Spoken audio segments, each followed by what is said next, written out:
Hello everyone, সবাই কেমন আছো? আশা করি ভালো আছো, সুস্থ আছো। আমি রিলায়েন্স থেকে পচঙ্গের রাইস নুডলসটা কিনে নিয়েছি। এটার দাম মাত্র 75 টাকা, আর এটা কোয়ান্টিটি 200 গ্রাম। তো এটা আমি ফার্স্ট টাইম বানাচ্ছি বাড়িতে। আমি এর আগে কখনো রাইস নুডলস খাইনি। তো ফার্স্ট টাইম আমি ইউটিউবেরই ফেসবুকেরই একজনের ভিডিও দেখে এটা আমি বানালাম। তো আমি এই ভেজিটেবলসগুলো নিয়েছি: গাজর, ক্যাপসিকাম, বিনস আর একটা কাঁচা ডিম। তোমরা এখানে মাশরুম, তারপরে ব্রকলি, ফুলকপি, আলু, sweet corn, baby corn, chicken, prawn এইসব অ্যাড করতে দিতে পারো।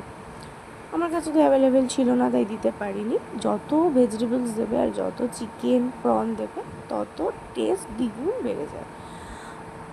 ফ্রাইং প্যানে তেল গরম করার পর ভেজিটেবলসগুলো আমি ভেজে নিলাম।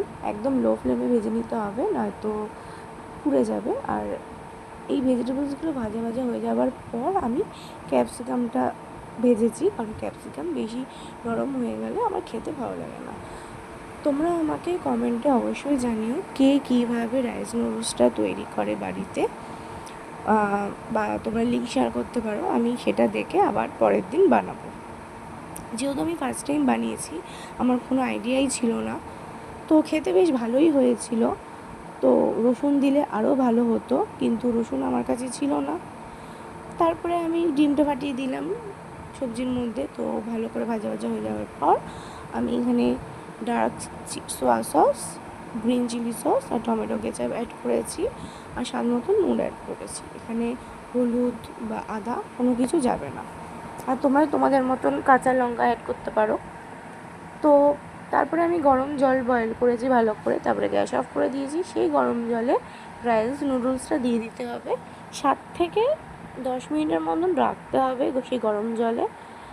ভালোভাবে ভালোভাবে দেখতে হবে যাতে বেশি নরমও না হয়ে যায়, আবার শক্তও যেন না থাকে। তারপরে 7 থেকে 10 মিনিটের পর আমি আবার রাইস নুডলসটা ঠান্ডা জলে ভালোভাবে ধুয়ে দিয়েছি। জল ঝরিয়ে নেওয়ার পর আমি ফ্রাইং প্যানে এই নুডলসটা দিয়ে দিয়েছি। আর পুরো রান্নাটা আমি লো ফ্লেমে করেছি, কারণ বেশি ফ্লেমে তো করলে সবজিগুলো পুড়ে যাবে। তারপরে নামানোর ঠিক 2 মিনিট আগে আমি এই রাইস নুডলসটার মধ্যে সব সবজিগুলো মিশিয়ে নিলাম। আর নামানোর আগে আমি গোলমরিচের গুঁড়ো দিয়ে দিয়েছি, আর দিয়েছি কাঁচা পেঁয়াজ। তোমরা এখানে চিলি ফ্লেক্স, অরিগ্যানো অ্যাড করতে পারো।